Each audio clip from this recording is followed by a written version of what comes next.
Welcome to the channel Easy Trick for the computer science students and as well as those students who learn something new in this particular field. And that particular tutorial in the part 3rd of the Microsoft Excel and part 1 and part 2 is already available on channel. So in this particular part we will enter into the rounding of numbers, how to run them, the rounding of numbers. अगर आप पिछला tutorial देखोगे तो उसमें भी हमने rounding off numbers किए थे कि आपने डेसिमल जितने लेने हो। अब इसमें हमने ऑलरेडी नंबर्स लिए हैं 1.03। अब हमें इसको राउंड ऑफ करना है, तो आपको राउंड ऑफ करने के लिए डेफिनेटली राउंड ऑफ वाला फिगर बनानी पड़ेगी। इक्वल्स टू में लिख के आपको एक राउंड ऑफ फंक्शन लिखना है और उसमें एब्सोल्यूट वैल्यू देनी है। पहले लिखो राउंड एंड पर्टिकुलर, इसमें हम वैल्यू देने जा रहे हैं। अब वैल्यू देंगे एब्सोल्यूट। तो एब्सोल्यूट क्या होगी कि अगर 1 है तो ये A3 है ना यहाँ पे, तो A3 कॉमा जो है हमारा एब्सोल्यूट वैल्यू पे एंटर करने जा रहा है, तो एंटर करेगा तो 1 आ जाएगा क्योंकि 5 से छोटी टर्म है आफ्टर डेसिमल, तो यहाँ पे 1 आ गया। ऐसे ही आप आगे चलोगे तो ऑटो फिल करोगे तो ऑटोमेटिकली आ जाएगा। थिंक अबाउट कि सब में छोटी टर्म है। अब इसमें 2.99 है तो 5 से क्रॉस है तो उसने ऑटोमेटिकली 3 दे दिया है आपको। 8.9 है जो 5 है या 5 से बड़ी है तो राउंड ऑफ आगे जाता है, अगर छोटी है तो वो उसका पिछला डिजिट आपको दे देता है। इसी के लिए हम एक और डिजिट भी ले रहे हैं कि ताकि आपको पता लग जाए कि 4.55 कैसे हुआ। अब राउंड ऑफ फंक्शन करने हैं या राउंड डाउन करने हैं, तो what is that? Round of means कि आपने राउंड अप करना है। अप मीन्स कि ऊपर जाना है, इससे ऊपर। अब आप ये नहीं देखना चाहते कि 0.5 है तो ऊपर जाए, नो। अप करो, अप कहोगे राउंड अप तो वो हमेशा अगला नंबर देगा, 1 से अगला, 2 से अगला, 3 से अगला। ऑटो फिल करोगे तो ऑटोमेटिकली वही आ जाएगा। जिसका तो 5 से ऊपर है वो तो वही आना है। डाउन है तो डाउन में फिर वो वही वैल्यू देता है जो आप जैसे आपने ली थी यहाँ पे वैल्यू, कि अगर वो वैल्यू पीछे की तरफ है तो पीछे की तरफ दे रहा है। Down from that particular field तो पिछली दे रहा है। समझ आ रही है कि राउंड अप में आगे भी जा सकते हैं, round down same value as per the round function availability करवाता है। This is the major difference between कि 0.5 नहीं है तो आगे वैल्यू लेके जानी हो तो कैसे लेके जा सकते हैं, with the round up function. ये पॉसिबिलिटी है, अदरवाइज ये पॉसिबिलिटी नहीं है यहाँ पे।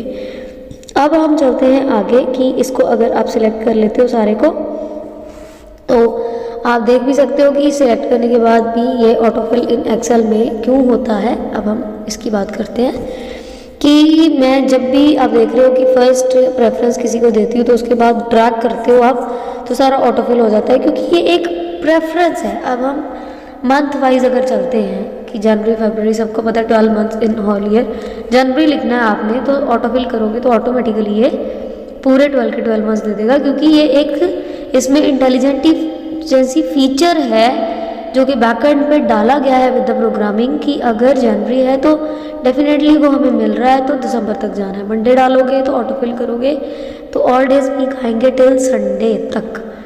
अब जैसे मैं ऑटोफिल कर रही हूँ तो उसमें आ रहा है संडे तक। सेम एज विद द, अगर आप यहाँ पे लिख देते हो जनवरी की जगह जैन, JAN। अब JAN भी उसकी डिक्शनरी में स्टोर है, क्योंकि डिक्शनरी होती है, स्टोर होता है वहाँ तक। मंडे MON डालोगे तो सैटरडे तक, संडे तक फिर भी दे देगा। ये एक इंटेलिजेंस फीचर है कि आपको ऑटोफिल इसमें मिल जाता है और आपका टाइम बहुत सेव होता है और आपको बार बार चीज़ लिखनी नहीं पड़ती। अब है 1 के बाद ऑटोफिल करोगे तो 1 करेगा। अगर आप 1 के बाद 2 लिख देते हो तो उसे एक इंक्रीमेंट वैल्यू मिल गई कि 2 है तो 3 आना है। इंक्रीमेंट करता जाएगा, ऑटोफिल होगा तो इंक्रीमेंट ऑटोमेटिकली हो जाएगी, नहीं तो 1 1 1 ही आना है। ये स्पेशलिटी फीचर डिफरेंस भी दिख गया कि सेम होगा तो नहीं आएगा, 1 number is the same. Increment आपने बताई नहीं, इंक्रीमेंट में इसको बताना पड़ता है। अब ये हमारे सामने एक टेबल है, ऐसे एक स्कूल का डेटा है जिसमें हमने स्टूडेंट्स के नेम, उनका जेंडर, एज, क्लास, हाउस कौन से किस हाउस में है, यूनिट टेस्ट 1 के नंबर, 2 के फाइनल टेस्ट और उनकी ईमेल आईडी दे रखी है। इसमें हम हमें करना क्या है कि ऐड करना है कमेंट। फॉर एग्जांपल कि कोई स्टूडेंट ऐसा है जो स्कूल से जा चुका है या जिसकी कोई आईडी है जो वर्क नहीं कर रही। Same with the contact number भी हो सकता था ईमेल आईडी के लिए। मान लो कि उस स्टूडेंट का वो कॉन्टैक्ट नंबर फिलहाल नहीं चल रहा तो हमें उसके जगह पे एक कमेंट ऐड करना पड़ेगा। कमेंट ऐड करने के लिए आपको उसी स्टूडेंट के ऊपर राइट क्लिक करना है और यहाँ पे कमेंट ऐड कर देना है कि that particular ID is not working. जैसे ही आप कमेंट कर दोगे तो वहाँ पे ये कमेंट बॉक्स में कमेंट आ जाएगा, तो आप इसको कर्सर को हटा दोगे तो ऑटोमेटिकली ये हट जाएगा। जैसे ही आप उस बच्चे के ऊपर कर्सर लेके जाओगे तो वो कमेंट आपको दिखना शुरू हो जाएगा, और जो भी आपके अलावा इस डाटा के साथ वर्किंग कर रहा है और उसने उस बच्चे के साथ कांटेक्ट करना है तो उसे पता लग जाएगा कि फ़िलहाल that particular ID is not working ही नहीं है, तो फिर वो आईडी इस आईडी को नहीं भेजेगा और डेटा रिसेंट में गलत किसी के पास कोई इन्फॉर्मेशन नहीं जाएगी। इस तरह से फ़िल्टर करना है पूरे के पूरे डेटा को। एक्सेल हमने पिछली वीडियो में भी फ़िल्टर करना सीखा था, अब हम डाटा पूरे को फ़िल्टर करने लगे हैं। सबसे पहले अगर हमें सिर्फ और सिर्फ ये चेक करना है इसमें कि कौन से ऐसे स्टूडेंट हैं, जेंडर वाइज भी कर सकते हैं, एज वाइज भी कर सकते हैं। और मैंने पिछली में बताया था कि सिंपल पार्ट 2 पार्ट होते हैं। एक तो आप डाटा पे जाके फिल्टरिंग कर सकते हो, दूसरा कंट्रोल शिफ्ट एल प्रेस करोगे तो ऑटोमेटिकली आ जाएगा। अब हमें जेंडर के केस में इनमें सिर्फ मेल पता करने हैं कि कितने मेल मेंबर्स हैं। तो फिल्टर जैसे ही लगेगा राइट क्लिक करोगे तो मेल, उसके ऊपर प्रेफरेंस पे चेक बॉक्स में क्लिक करो और आपकी लिस्ट में सारे मेल का डेटा फिल्टर होके आएगा। मीन सारे बॉयज़ का डेटा स्टूडेंट्स का आ जाएगा। Same as with the female चाहिए तो आप F प्रेस करोगे तो फीमेल का आ जाएगा। और बॉयज़ गर्ल्स का डेटा आप अलग अलग लिस्ट का भी प्रिंट आउट ले सकते हो। अगर आपको हार्ड कॉपी लेनी है तो इकट्ठा लेना है तो मिक्सअप भी ले सकते हो, कोई ऐसा है नहीं। बट इन फ्यूचर अगर आपको कोई अलग करके डाटा देखना है कि how many boys in the class and how many girls in the class, तो ये बेटर मेथड है। आप सिंपल काम है कि जब आपको दोबारा भी फिल्टर लगाना है कंट्रोल शिफ्ट एल से ही लगाना है। कंट्रोल शिफ्ट एल दोबारा प्रेस करोगे तो हट भी जाएगा। फिल्टर जैसे ही लगते हैं आपके इसके ऊपर कर्सर आना शुरू हो जाता है तो आप कोई भी प्रेफरेंस उसमें उठा सकते हो। अब हम हाउस वाइज देखने लगे हैं, जैसे वायु हाउस है आपका, तो उसमें हमने ये देखना है कि कितने बच्चे हैं। तो वायु हाउस वहाँ पे हम क्लिक कर देंगे तो उतने स्टूडेंट्स वहाँ पे आ जाएंगे। वायु हाउस में से मेल कितने हैं, मेल पे क्लिक करेंगे तो मेल आना शुरू हो जाएगा। सिंपल है, तो पूरा का पूरा डेटा भी फॉर्मेट हो जाता है, सिंपली फिल्टर हो जाता है। तो आप अकेला करना चाहो तो पिछली वीडियो देख लो, अगर सिलेक्टेड करना है तो इसको भी देख सकते हो।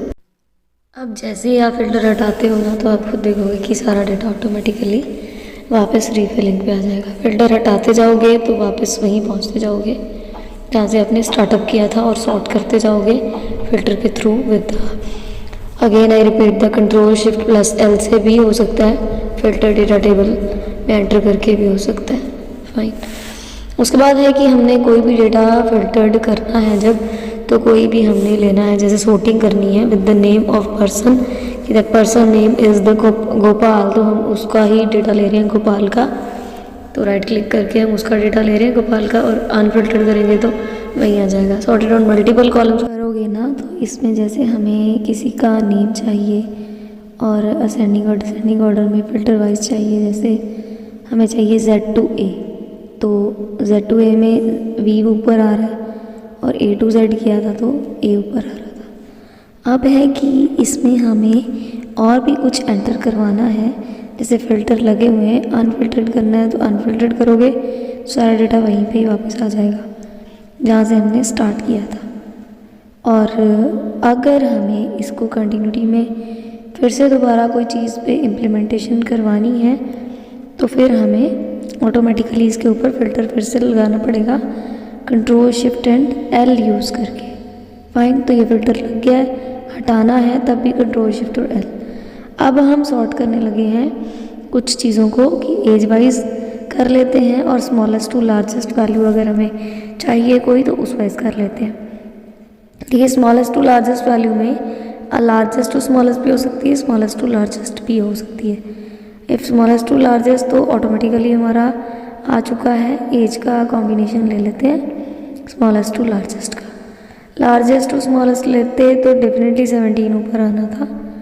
और अभी आप देख रहे हो कि क्लास वाइज भी जैसे हमारे पास ये 14 आ गया है ना, 14 में सबसे पहले आया है नंबर, देखो कि 91, 96, 98 हाईएस्ट मार्क्स थे तो ऊपर चला गया। ठीक है, 14 है, फीमेल 14 एज की है, मेल भी 14 एज का है। चाहे एज सेम है तो लास्ट एज फाइनल में से नंबर उठाए हैं उसने और उसके अकॉर्डिंग टू उसने सेट कर दिया है कि जो फाइनलाइज नंबर है, चाहे वो आप 15 को देखोगे, 16 को देखोगे, चाहे आप 17 को देखोगे। तो ऐसे ही फिल्टरिंग मल्टीपल कॉलम्स की एट ए टाइम हो सकती है, that is possible with the part of this.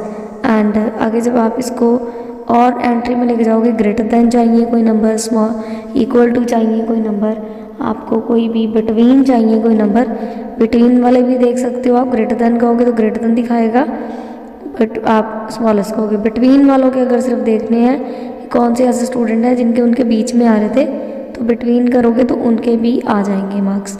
ऐसे ही देख रहे हो कि आप कोई भी कर सकते हो। और वापस जाना है तो कंट्रोल शिफ्ट एल, वापस चले जाओगे, फिल्टर हटते जाएंगे। आप करते हैं कि अब अगर उसी टेबल को हमें जो पर्टिकुलरली हमारी वर्कशीट में ये हमने अभी बनाया है, इसको टेबल में कन्वर्ट करना हो, क्योंकि ये डेटा अभी वर्कशीट का है, स्प्रेडशीट में पड़ा हुआ है। ठीक है, वर्कबुक में स्प्रेडशीट्स होती है ना, स्प्रेडशीट में पड़ा हुआ।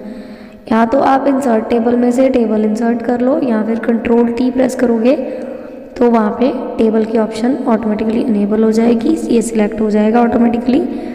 और अगर इनके सिलेक्ट नहीं हो रहा तो फिर आपको खुद सिलेक्ट करना पड़ेगा। वैसे 99% जब कंट्रोल टी प्रेस करते हो तो ये सिलेक्ट हो जाता है, और या तो आप खुद सिलेक्ट करोगे। और ऑटोमेटिकली जब ये ओके प्रेस करोगे तो ये सारी कन्वर्जन जो है वो टेबल के पार्ट में आ जाएगी ऑटोमेटिकली। आपको अब दिख रहा होगा कि टेबल का पार्ट आ गया है, विद फिल्टरिंग भी आ गया है, फिल्टर क्योंकि हमने चलाया हुआ था। ये कलर्स कॉम्बिनेशंस भी आ गए जैसे MS वर्ड में भी होते हैं, तो आप कोई भी कलर कॉम्बिनेशन लेके ये काम कर सकते हो। इस तरह से आपका डेटा टेबल में कन्वर्ट हो जाएगा। आप इजीली हार्ड कॉपी पे इसको कर सकते हो, और कंट्रोल टी के साथ भी कर सकते हो, एंड इंसर्ट में जाके भी कर सकते हो। अब बात करते हैं स्लाइसर्स की। स्लाइसर्स क्या होते हैं कि अगर हमें बेसिकली इसमें कोई कॉम्बिनेशन देना है पार्ट में, कि कॉम्बिनेशन में पार्ट एंट्री में जब स्लाइसर एंटर हो तो कोई इंसर्ट करना है फील्ड हमें, और जैसे होम है, जेंडर है, यहाँ पे हमारे पास अब बेसिकली अग्नि है या वायु है, ये हाउसेस में है ना पार्ट, तो हमें ये करना है, हाउस देने हैं, अग्नि, भूमि, जल, वायु, और जेंडर हम ले रहे हैं फीमेल और मेल है। ठीक है, हमें कुछ भी इसमें इंसर्शन करनी है तो ये स्लाइसर्स ऐड हो जाते हैं ऐसे। तो स्लाइसर्स ऐड जब करने हैं आपको, मैं दोबारा बोलने जा रही हूँ कि स्लाइसर्स ऐड होते हैं इंसर्ट में जाके। स्लाइसर ऐड करोगे तो आप किसी पे भी कर सकते हो, तो सिर्फ ये स्लाइसर ऐड करेगा फीमेल और मेल पे, क्योंकि जल इसका फ़ायदा क्या हो रहा है, जल पे जाओगे तो ये जल के दिखाएगा, अग्नि पे जाओगे अग्नि का डेटा दिखाएगा, भूमि पे जाओगे भूमि का, मेल पे जाओगे मेल का डेटा आएगा, फीमेल पे जाओगे फीमेल का ही डेटा आएगा। फिल्टर्ड सारी चीज़ें हो जाएंगी विदाउट एनी प्रॉब्लम कि हमें वो स्मॉलेस्ट ग्रेटेस्ट करने की ज़रूरत नहीं है। स्लाइसर्स ऐड करने से भी ये काम आपका आसान हो जाता है इन MS Excel, जो कि इसका एक बेनिफिशियल करैक्टरिस्टिक्स में भी आप ऐड कर सकते हो। नेक्स्ट वन पार्ट में क्या होता है कि जब आपने ये स्लाइसर ऐड कर लिए, अब फॉर एग्जांपल कि आपको कोई भी पिक्चर ऐड करनी है या शेप ऐड करनी है, कोई लोगो ऐड करना है इसी फील्ड के अंदर, तो वो भी आप स्लाइसर के थ्रू ऐड कर सकते हो। सिंपल ऑप्शन होती है, आप इंसर्ट में जाके पिक्चर ले लो फ्रॉम डिवाइस, अगर आपके डिवाइस में पड़ी हुई है आप वहाँ से भी ले सकते हो। अगर आपको कहीं पे भी करनी है insert, either RNM school data के नीचे करनी है, ऊपर करनी, आप फ्रॉम डिवाइस ले सकते हो। आपको पता होना चाहिए पिक्चर कहाँ पे है, या फिर आप कोई चूज़ पिक्चर जो आपने ऑनलाइन लेनी है, कोई लोगो वहाँ से ले सकते हो। और अगर कोई शेप भी लेनी है तो आप शेप भी ले सकते हो। जैसे मैं यहाँ पे रेक्टेंगल शेप ले रही हूँ, मैं यहाँ पे रेक्टेंगल शेप लेके आपने इसको स्लाइसर में डालना है शेप को। स्लाइसर में जैसे ही शेप आ जाएगी तो आप उसका एक कलर कॉम्बिनेशन भी स्टार्ट में दे सकते हो कि ये पिक्चर आ गई है तो ऊपर टूल बार ओपन हो जाती है कलर की, कलर कोई भी दे सकते हो, और इसको जहाँ लगाना है वहाँ लगा सकते हो। कम छोटा बड़ा कुछ भी मैक्सिमम साइज़ कर सकते हो, कलर चेंज कर सकते हो, thick colours, thin colours, shape fill करनी है, शेप को आउटलाइन देनी है आपको, उसमें टेक्स्ट लिखना है, डबल क्लिक करोगे टेक्स्ट भी लिखा जाएगा, ट्रांसपेरेंट करना है, शेप आउटलाइन भी करनी है, शेप को कोई इफेक्ट भी देना है, आप कुछ भी एंट्री इसमें इजीली दे सकते हो। कलर पैलेट खोल के अगर कलर भी चेंज करने हैं, सेम वाइट कलर भी करना चाहते हो कि किसी को नज़र ना आए कि हमने कोई अलग से शेप इसमें एंटर करवाई है, वाइट शेड भी कर दोगे तो वो ऑटोमेटिकली बैकग्राउंड पे मैच कर जाएगी कि वाइट शेड यहाँ पे लगी हुई है, तो नोबडी कैन असेस दैट। और स्लाइसर को आप कहीं पे भी लेके जा सकते हो, क्योंकि आपने स्लाइसर से इस शेप को ऐड किया था, तो आप स्लाइसर में आज भी इस शेप को लेके जा सकते हो। थिक बॉर्डर देने हैं, आउटलाइन किसी भी कलर की भी देनी है वो भी दे सकते हो। ये इसका एक बहुत बड़ा एडवांटेज है हमारे पास MS Excel का कि शीट बनने के बाद भी आप उसमें असेसिबल पावर्स इजीली दे सकते हो। अब ये जो हमने रेक्टेंगल लिया था उसका थिक बॉर्डर, थिन बॉर्डर भी लेना हो तो वो भी आप ले सकते हो, डैश्ड भी ले सकते हो। जैसे हमें बॉर्डरिंग का पेज बॉर्डर में भी अवेलेबल होता है, MS वर्ड में भी सेम ये वही चीज़ है कि आप बॉर्डरिंग कोई भी इसमें एंटर करवा सकते हो। तो जब बॉर्डर एंटर करवा लोगे तो स्लाइसर में बड़ा छोटा आप कुछ भी दोबारा भी कर सकते हो, ज़रूरी नहीं वहीं पे जाकर करना है। स्लाइसर में भी ऐड ऑन हो सकती हैं चीज़ें और इसमें आप करके अपना काम ख़त्म कर सकते हो स्लाइसर में, और आपका काम जो है वो लोगो इंसर्ट हो जाएगा। नो फिल करना है, विद कलर करना है, सिलेक्ट बैकग्राउंड करना है, तो आप देख सकते हो इसका सारा काम उसमें एंटर हो जाता है। और एंट्री आपकी कहीं पे भी आप इसको देखो लेके जाओगे तो कोई प्रॉब्लम नहीं क्रिएट करेगा। उस पे ले जाओ, आप किसी में भी ले जाओ। अब साइड बैकवर्ड करोगे तो ये फ़ायदा दे देगा कि पीछे चला जाएगा, और अगर अपवर्ड दे दोगे तो आगे आ जाएगा। दिखाना नहीं है ना, अगर तो बैकवर्ड कर दो ये पीछे चला जाता है, और ब्रिंग फॉरवर्ड करोगे तो आगे आ जाएगा किसी भी पार्ट के ऊपर। अगर आपको करना है करके दिखा रही हूँ मैं आपको। सेलेक्टेड एंड पर्टिकुलर पार्ट पे जो भी आप लगाना चाहो आप लगा सकते हो। अब बात करते हैं हाइपरलिंक की। हाइपरलिंक की ऑप्शन जो होती है वो इंसर्ट टैब के अंदर आपको मिल जाएगी, क्योंकि देखो बाकियों में जब हाइपरलिंक लगता है तो फाइल टू फाइल लगता है। अब यहाँ पे MS एक्सेल में प्रॉब्लम क्या है कि एक वर्कबुक में शीट्स अवेलेबल है, हमें शीट 1 और शीट 2 को आपस में अगर कनेक्ट करना है तो उन दोनों फाइल का नेम तो देखो सेम है। आप कैसे करेंगे, तो यही यहाँ पे एक क्लासिक पोजीशन है कि करना कैसे है। हम ले रहे हैं यहाँ पे डेटा फॉर एग्जांपल नेम से जो अर्जुन नाम का बंदा है उसका। अब इसको हमें लिंक करना है शीट 2 के साथ या शीट 3 के साथ, किसी के साथ भी कर सकते हो। कॉपी कर लो डेटा को, पहले हमने नई शीट के अंदर, और अब हम शीट 1 से इसको लिंक करेंगे शीट 4 के अंदर। जैसे अभी हमारे पास शीट 4 आई है, नेम के ऊपर जाना है आपने, और ऑटोमेटिकली अर्जुन के ऊपर शीट 4 देख रहे हो ना आप, इसमें एंट्री हुई है। नेम हम इसको नेम दे देते हैं शीट को मैंने आपको पहली वीडियो में बताया था, नेम भी चेंज कर सकते हो। तो शीट को एक नेम दे दिया गया है यहाँ पे, और यहाँ पे आप नेम में कंट्रोल के प्रेस करोगे, जिसको भी आपने लिंक में एंटर करवाना है। इंसर्ट के ऑप्शन में आपको हाइपरलिंक के ऑप्शन में मिल जाएगी, कंट्रोल के करोगे तो ये ऑप्शन आपके सामने ओपन हो जाएगी। और जैसे ही ओपन हो जाएगी तो आपको, क्योंकि वर्कशीट कोई है नहीं तो वर्कशीट तो हमें मिलेगी नहीं, तो इसमें हमें जो basically place in this document नाम के ऑप्शन को प्रेस करना है। और प्लेस इन दिस डॉक्यूमेंट जैसे ही आप ऑप्शन प्रेस करोगे वो आपके सामने ऑप्शन रख देगा कि किसको किसके साथ कनेक्ट करना है। देखिए जैसे ही क्या आ रहा है प्लेस इन दैट ऑप्शन, तो आ गई ना शीट 1 नेम, शीट 2 हमें कनेक्ट करना है नेम के साथ।